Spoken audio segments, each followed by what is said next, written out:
Salut à tous, c'est Axel de testmobile.fr et ceci est un test express du HTC One S. Si vous voulez voir le test complet qui dure environ 40 minutes, il est sur la chaîne YouTube et sur testmobile.fr.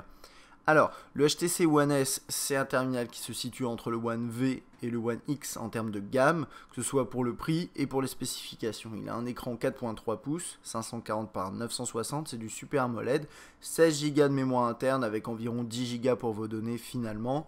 Pas de slot micro SD, c'est important, on ne peut pas étendre la mémoire au-delà des 16-10 Go. On a un appareil photo 8 mégapixels, un flash LED, on peut filmer en 1080p avec autofocus continu.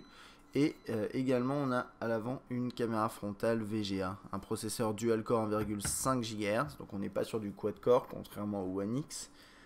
Et une batterie de 1650 mAh, c'est un appareil qui coûte environ 500 € nu, ce qui est quand même pas donné quand on sait que le One X coûte au moins 550 €. Voilà. Donc à l'avant, l'écran 4.3 pouces, on a un design qui est plutôt soigné, qui ressemble beaucoup à ce qu'on a sur le One X.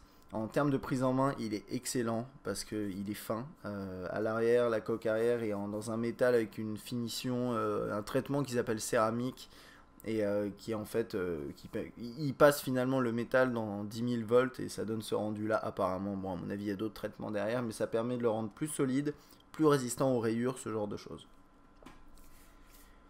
À l'avant, donc la caméra frontale. Ici, on a quelques touches sensibles. Donc, c'est du ice cream sandwich, mais HTC a choisi d'utiliser ces touches-là. Ici, on a le bouton de volume, le micro USB, jack 3.5, bouton on-off, verrouillé, déverrouillé. Il y a une petite fente ici pour accéder à la micro SIM. Mais comme il n'y a pas de micro SD, on n'a que la micro SIM quand on enlève ce cache. Et c'est à peu près tout. À l'arrière, on a le haut-parleur, le logo Beats Audio, puisque c'est un appareil qui embarque cette technologie. Et l'appareil photo 8 mégapixels et le flash. Je ne fais pas de déballage puisque j'ai pas la boîte définitive, la boîte commerciale.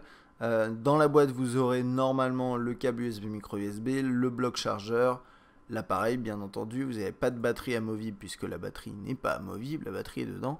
Et des écouteurs de base.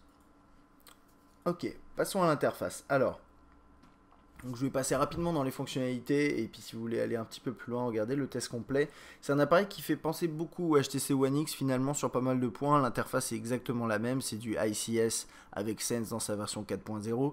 Et puis au-delà de ça, on a des performances qui sont excellentes malgré le fait que ce soit entre guillemets que du dual-core par rapport au quad-core du One X. Mais au final, vous verrez que le résultat est très très bon. Donc on a ces pages d'accueil personnalisables avec toute une série de widgets que vous pouvez ajouter. Voilà, on en a beaucoup. HTC aime bien donner la possibilité de personnaliser. D'ailleurs, par rapport à la personnalisation, vous avez dans les paramètres une option personnalisée et qui permet d'aller assez loin avec des thèmes, ce qu'ils appellent également des skins, qui permet de modifier un peu plus l'aspect des éléments à l'écran. Donc là, par exemple, c'est un peu plus transparent, ce genre de choses. Et le rendu est vraiment excellent.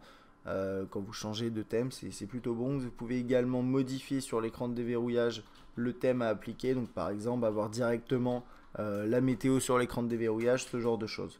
Et ça marche excellemment bien. Ici, vous pouvez personnaliser tout ce qui est sonnerie, les jeux de son, etc. Donc ça marche bien. Le multitâche s'appelle en appuyant ici. Et c'est personnalisé par HTC. Ça ressemble à ce qu'on a dans Ice Cream Sandwich par défaut, mais c'est personnalisé et on peut enlever des processus comme ça. On a le tiroir des notifications, on a bien sûr toutes les notifications qui s'affichent. On a l'accès direct aux paramètres ici puisqu'il n'y a pas de bouton de menu. Et on peut faire effacer ici. On n'a pas d'accès à d'autres fonctionnalités également ici. Et il y a un petit truc à savoir, c'est que comme vous n'avez pas de bouton menu ici, quand vous allez lancer des applications telles que Facebook, vous allez avoir cette barre qui s'affiche avec la possibilité d'ouvrir le menu. Et ça, c'est quelque chose qui est également sur le One X, mais qui n'y a pas par contre sur le One V, mais ça, on verra ça lors du test du One V. Ok, ici, on passe un appel, très classique, vous avez des propositions qui s'affichent ici, vous avez les contacts également, avec la possibilité de les lier à leurs homologues sur les réseaux sociaux. Donc par exemple là, ce contact là est lié à Facebook et ça va me permettre d'avoir ces photos Facebook directement ici, ces mises à jour, tout ce qui se passe en fait sur son compte Facebook ou Twitter, si vous ajoutez Twitter, directement depuis sa fiche de contact. Donc ça c'est plutôt bien, c'est quelque chose qui marche bien. Au niveau des MMS, vous avez des SMS, MMS, vous avez tout ce qui est conversation ici, organisé par contact, avec des systèmes de bulles. Côté saisie de texte, ça marche plutôt bien. En mode portrait, ça ressemble à ça, et en mode paysage, à ça. Vous avez des barres ici qui permettent, c'est des flèches qui permettent de, oups, j'ai envoyé un texto, qui permettent de défiler dans les lettres plus facilement. Vous pouvez y aller aussi au doigt. Attendez, je vais vous montrer ça. Donc voilà, comme ça. On a même un mode intégré qui ressemble à Swipe, qui permet de tracer des lignes entre les mots, entre les lettres pour créer des mots. Donc ça marche bien, et la saisie prédictive est plutôt efficace, la correction, etc. Par contre, comme c'est du Android, comme d'habitude, si vous n'aimez pas ce clavier-là, vous pouvez le remplacer par un autre. Et vu qu'on est déjà dans les messages, vous avez la possibilité d'utiliser le client Gmail par défaut ICS, donc je ne vais pas montrer, vous le connaissez sûrement.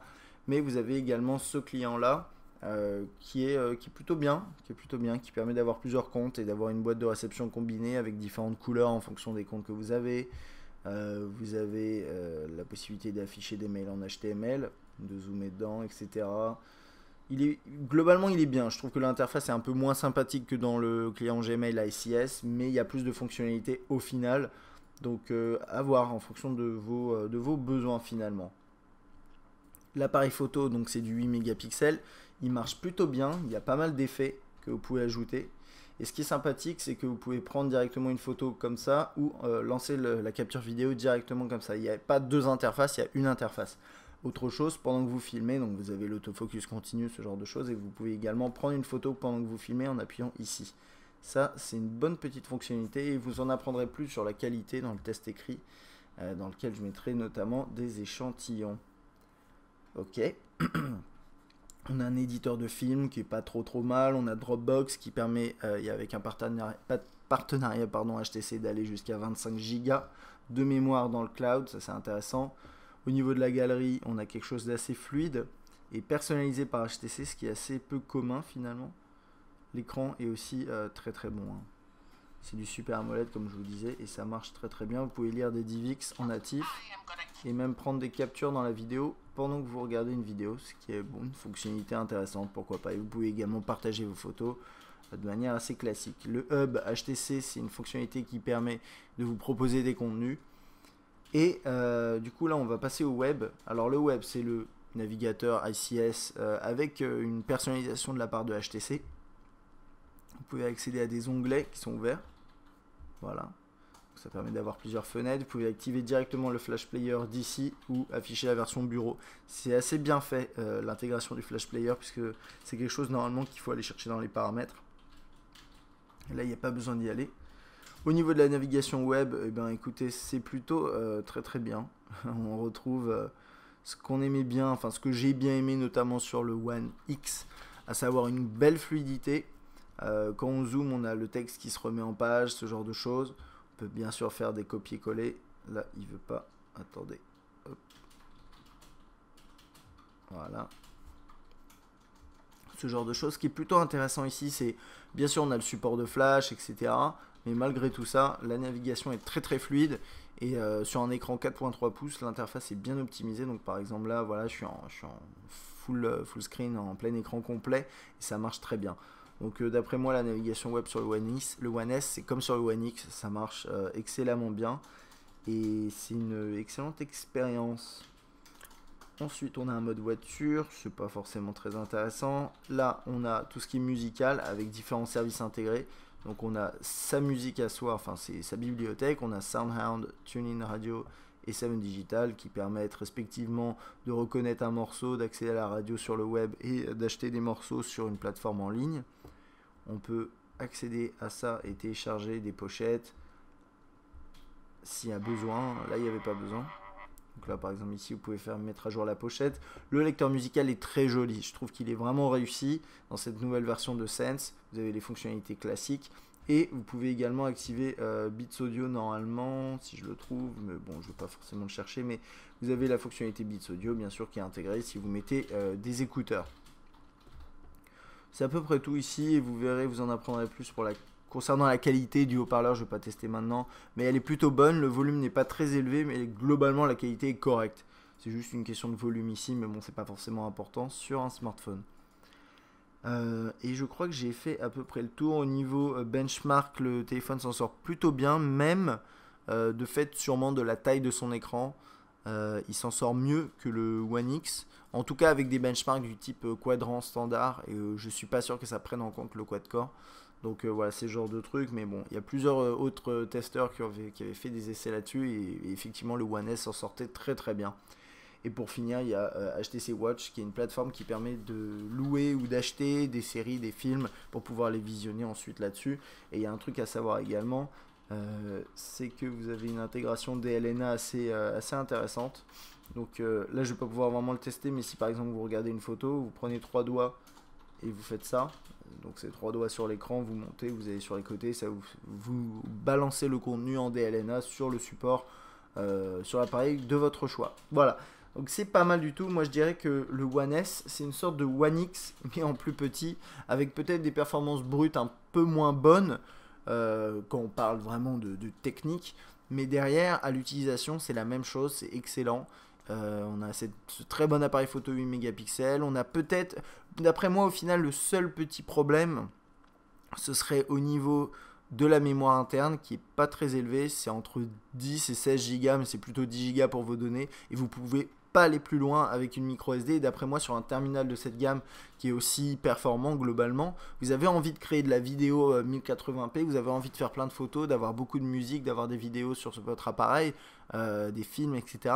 Et au final, vous allez vous retrouver bloqué très très rapidement. Alors bien sûr, vous pouvez utiliser des services dans le cloud de type Dropbox, mais si vous captez pas et ça marchera pas. Donc ce genre de truc c'est un petit peu décevant au niveau de la mémoire, mais pour le reste c'est un appareil qui est excellent, très puissant, enfin très puissant, oui plutôt puissant, et surtout très réactif dans l'interface, très bon sur le web, et au niveau du design c'est un appareil que j'ai trouvé également excellent, au moins comparable au One X, si ce n'est presque meilleur en termes de finition et de design et d'ergonomie.